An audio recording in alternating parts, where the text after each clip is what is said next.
يا صباح أو مساء الفل، عاملين ايه؟ طبعا انتوا عارفين موقفي من تفريزات رمضان.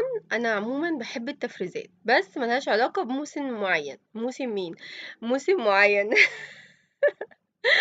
هو فيديو زي الفل كده، بس قلت انزله لكم هيفيدكم قوي. بصوا، من ضمن الحاجات اللي انا بعملها بتوفر معايا ماديا، وبتوفر معايا وقت ومجهود وواقفة في المطبخ. هي الحاجات اللي انا بعملها النهاردة دي. كفتة الرز من الحاجات الحلوة قوي قوي قوي، من الحاجات الأكلات كده المصرية الأصيلة. طعمها حلو، بتتعمل على فكرة بطرق كتيرة جدا.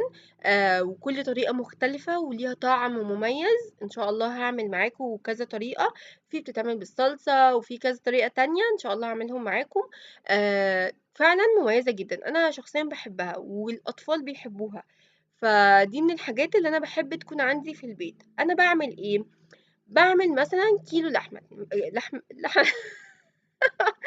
كيلو لحمة. ماشي، هنقول مثلًا كيلو لحمة باحط عليه نُص كيلو رز، تمام. الكيلو تقريبًا بعد ما نحط الخضرة والبصل والكلام ده بيبقى 2 كيلو إلا حاجة بسيطة، تمام. بالنسبة لي أنا من الحاجات اللي بترمي معايا كتير، بس في نفس الوقت طعمها حلو وما غيّرتش من طعمها بسبب إضافات بتتحط عليها. هي أصلًا الإضافات دي بتاعتها بتضيفيها عشان تدّيها طعم. ف ما يعني مش من الحاجات اللي أنا باقول لكم بلاش تقعدوا تضيفوا في حاجات تغيّر طعم اللحمة عشان تزوّدوا الكمية.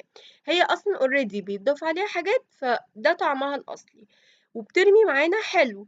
يعني مثلًا لو جبتِ مثلًا كيلو لحمة مفرومة، أو كيلو لحمة يعني عملتيهم كفتة رز، تقريبًا هيدّونا من كيلو ونُص ل2 كيلو إلا حاجة بسيطة، ل2 كيلو، يعني لو زوّدتِ البصل وكده هيدّيكِ 2 كيلو، يعملوا لِك 3 وجبات محترمين، تمام. الوجبات بقى مش هنقعد بقى طول الشهر بنستخدمهم. يعني عملتِ 3 وجبات كفتة رز من كيلو مثلًا لحمة. ال3 وجبات دول مش هاستخدمهم في الشهر ده كلّهم، لأ، هاستخدم وجبتين مثلًا في الشهر ده، أأجّل وجبة للشهر اللي بعده، أو ممكن ما استخدمهاش كمان في الشهر اللي بعده، أستخدمها في الشهر التالت، فاهمين قصدي؟ فأنتِ كده في تقريبًا مبلغ أنتِ عملتِ له ادخار في شهر تاني. فوفّر عليكِ تمن وجبة، فاهمين قصدي؟ فأنا ساعات كتير باعمل الموضوع ده. أعمل مثلًا 2 كيلو لحمة، كفتة رز، أجيب مثلًا اللحمة المفرومة وأعمل مثلًا كيلو ل كفتة اللي هي كفتة السيخ العادي، وأروح شايلة منّهم وجبة كده للشهر اللي جاي. ممكن الشهر اللي بعده أتزنق في حاجة، أو في حاجة في دماغي عاوزة أشتريها، فيبقى أنا بدل ما أنا المبلغ كله اللي معايا ملزومة إن أنا أجيب بيه حاجات، لأ، ده أنا عندي وجبة متوفّرة، فوفّرت عليّا فلوس. بالضبط كإني عملت ادّخار لمبلغ. فبدل ما أنا أعمل ادّخار للمبلغ وممكن إيدي تروح عليه لحاجة تانية مش مفيدة، لأ، أنا عملت ادّخار للمبلغ دوّة كوجبة هتوفّر عليّا فلوس للشهر اللي بعده. ممكن بقى الفلوس دي أجيب حاجة كان نِفْسي فيها في البيت، أجيب حاجة أكلة الولاد مثلًا كان نِفْسهم فيها وكانت مكلفة. مثلًا أنا إمكانياتي مثلًا في اليوم إن أنا أصرف 50 جنيه أكل وشرب. 50 جنيه أكل وشرب دول هم الوجبة اللي محتاجينها أو نِفْسهم فيها هتكون أغلى من كده. فيبقى أنا موفّرة وجبة من الشهر اللي فات، فوفّرت لي ال50 جنيه بتاعة اليوم ده. لمّا آجي أستخدمها يبقى اليوم اللي هو بقى إيه، أنا نِفْسي أفرّحهم فيه، أجيب مثلًا وجبة ب100 جنيه، فاهمين قصدي؟ فحاولوا تعملوا الموضوع ده بجد حلو أوي، أوي، أوي، هيفرق بالنسبة لكم. كمان حتّة إن أنتِ بقى وفّرتِ على نفسِك وقفة مطبخ، وإن أنتِ الحاجة تبقى عندِك في الفريزر. أنا كفتة الرز بالنسبة لي باعملها أصبّعها وأقليها وأشيلها مقلية. في ناس ما بتحبش كده، وفي ناس بتحب تشيلها زي ما هي صوابع تحطها في الفريزر. بس أنا بصراحة باحب أقليها، باطلّعها يا دوب على الصلصة أو على الوصفة اللي أنا هاعملها، بتبقى حلوة أوي وسهلة وبتوفّر عليّا كتير. ف وساعات باعملها في البيت وساعات باعملها عند بتاع اللحمة. المرّة دي كانت جارتي هي اللي عاملاها لي، كتر ألف خيرها، كنت موصياها عليها. وكان بقى لي كتير ما كلتش كفتة رز جملي. هي أصلًا أساسها كفتة الرز بتتعمل باللحمة الجملي، وأجدادنا كلّهم زمان كانوا بيعملوها باللحمة الجملي. أنا كان بقى لي سنين ما كلتهاش باللحمة الجملي.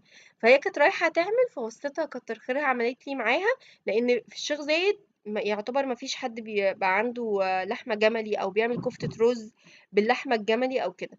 فقلت فرصة وهي بتعمل تعمل لي معاها. كتر ألف خيرها عملتها لي، وبصراحة اتبسطت قوي. ولما اكلتها بقى اللي هو ايه، ياه كده، عارفين ما ترجعوا كده لزمن آخر، أنا رجعت كده لزمن آخر.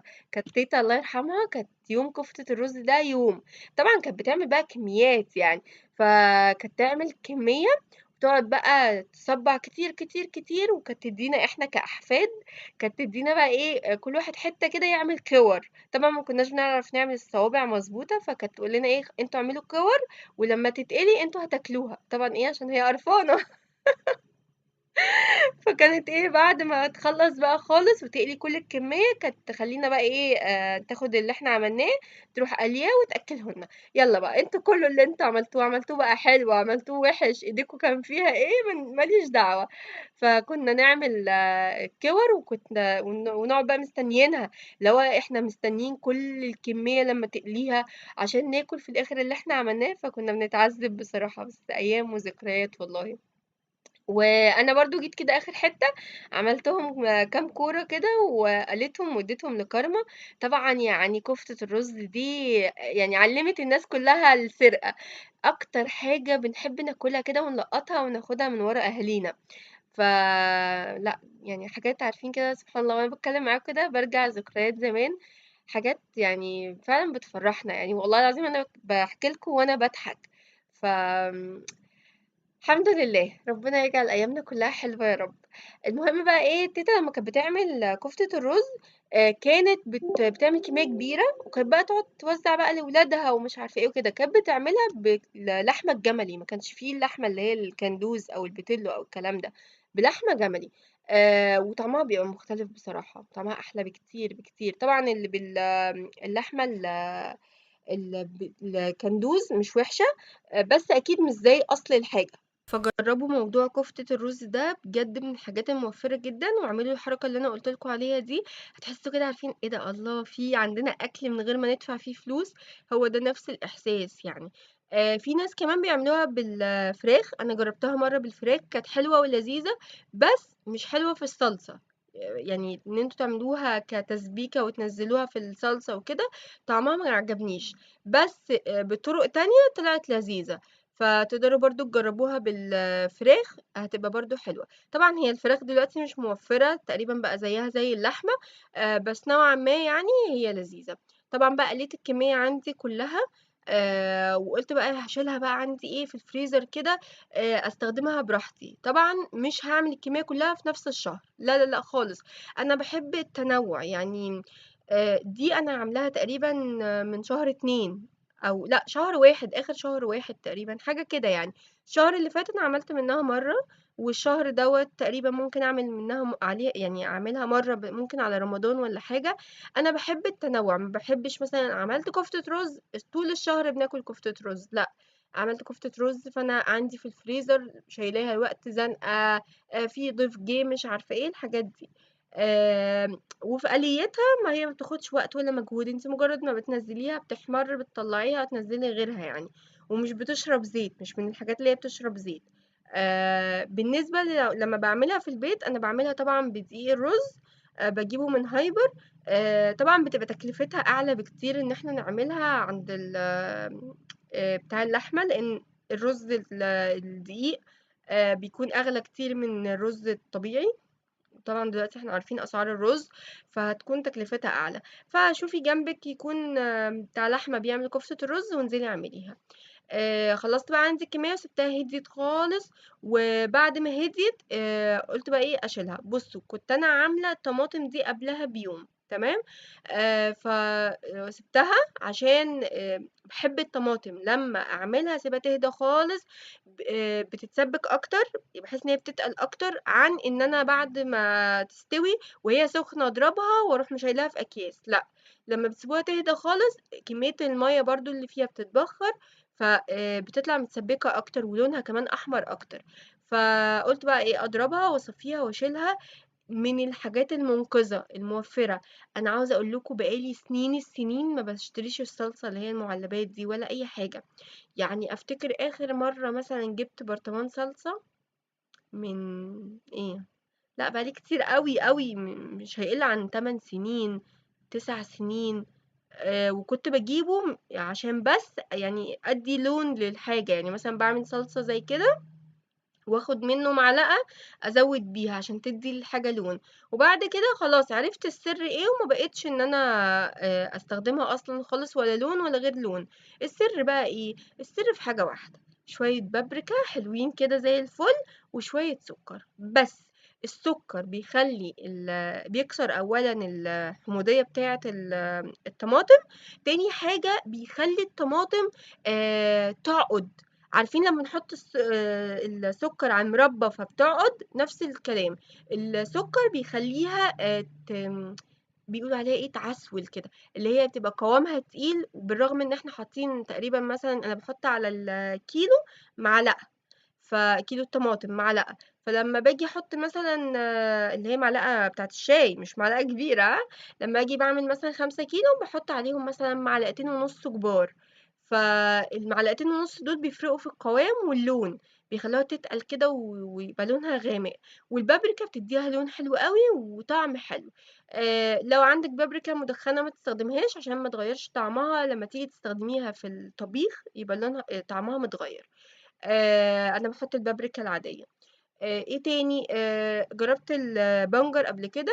آمم هاقول لكم بصراحة، الطعم كسِت بيت فاهمة في طعم الأكل بتبقى باينة، بس لو حد بياكل في الطبيعي ما بتبقاش باينة، وطبعًا بيكون قيمة غذائية ضفناها يعني.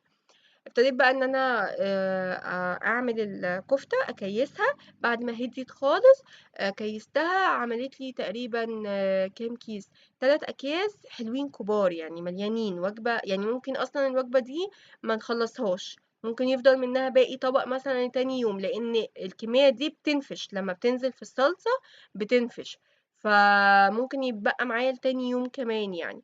فقُلت يبقى إيه، الطبق حلو كده. إحنا أصلًا يعني في الطبيعي أي حاجة أنا باحط طبق واحد في نُص السفرة. لو هاقسم على طبقين بيبقى هي نفس كمية الطبق الكبير، يعني ما بنحطش كتير. أنا ما باحطش كتير وأملى السفرة على الفاضي يعني. أحط طبقين يكونوا وسط، أو طبق كبير والموضوع انتهى. فالكمية دي معايا حلوة أوي. وطبعًا إيه، اتلقّط منها بالهنا والشفا، يعني أنا ذات نفسي كنت عمّالة ألقّط منها. لإن بصراحة طعمها بيبقى حلو أوي، أوي. بس والصلصة فضّيتها إيه، صفّيتها وبرضه كيّستها، عملت معايا برضه ما شاء الله كمية حلوة بتنفعني، بتنقذني، المُنقذ يعني. بُصّوا، بالنسبة لي الوحيد في المطبخ. عارفين لو كده مش لاقية أكل أعمله، أروح سالقة مكرونة وأطلّع كيس صلصة والموضوع انتهى.